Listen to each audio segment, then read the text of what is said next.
Hey, shalom, shalom, shalom, family. Welcome back to another episode of Dabarym. And we continue in our word series, our word study series. Well, we're doing word studies. And that's a very popular term. You guys going to hear us talk about a lot.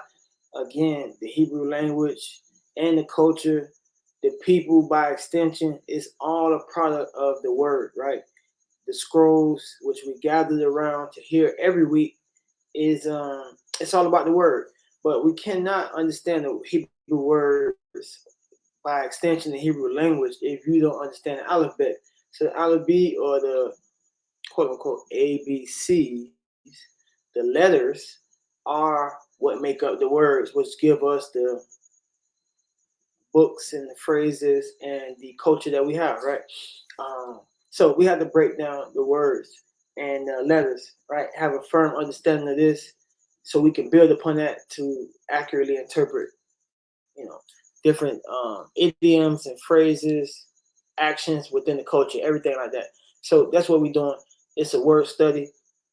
This series of word studies, we're doing letter by letter. We're going through the alphabet, Hebrew alphabet, from the aleph to the 22 characters. We did aleph.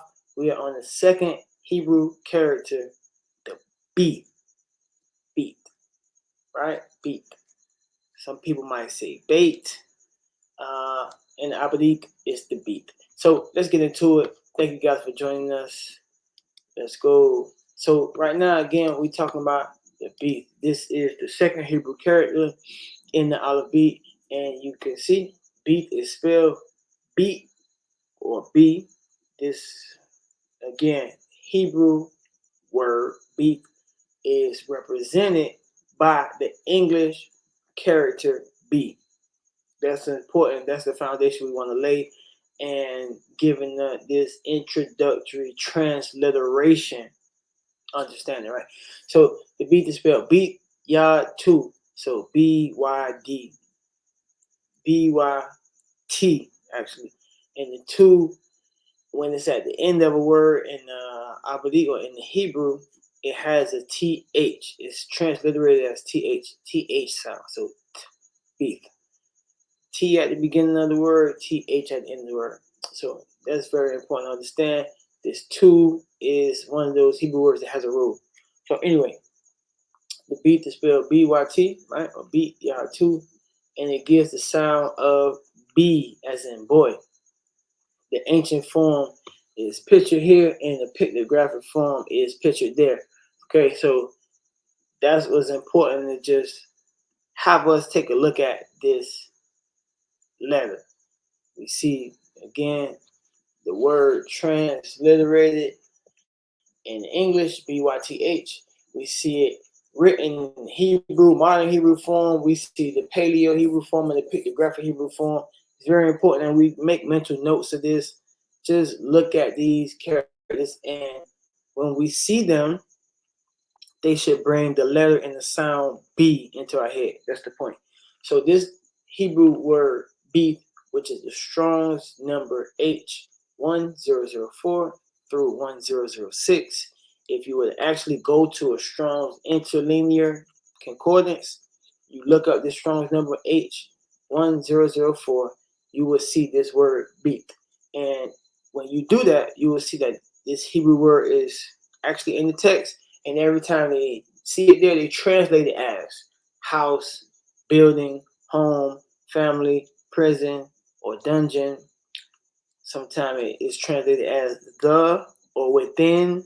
Sometimes it's translated as temple or land. And again, this is things we'll get into when we go deeper into the beat, how it's translated different times in different places. This is a short video just to introduce this character, the name, the transliteration, the physical form of the letter, so we can make mental notes of how this character looks, so that it's possible for us to read it in the future. Because you can't really read, the goal is to read the Hebrew language, right, in the pictographic or the paleo form, right? But you can't do that if you don't have memorized a memory recognition of what the letter looks like. So it's important to see the letters, right? It's important to understand the numerical value. All these things play a role in the interpretation, and it's important to know how this word has been translated. And obviously, it's important to have the traceability of the Strong's number, so we can be able to again go to this word and find it in the interlinear. So all these things are introductory research points, right? So that's what this is. Dabarym, it's all about the Hebrew words, the building blocks of scriptures. This is Scripture Research Institute, and we are giving you guys the research points you need to dive deeper into the Hebrew language, culture, and in the words, right? So that's the point.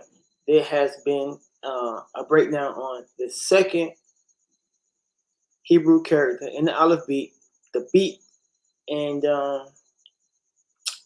catch you guys in the next one. Thank you guys for staying tuned, and let's continue to go deeper into the Hebrew language. So appreciate you guys for joining us. Shalom, shalom, family.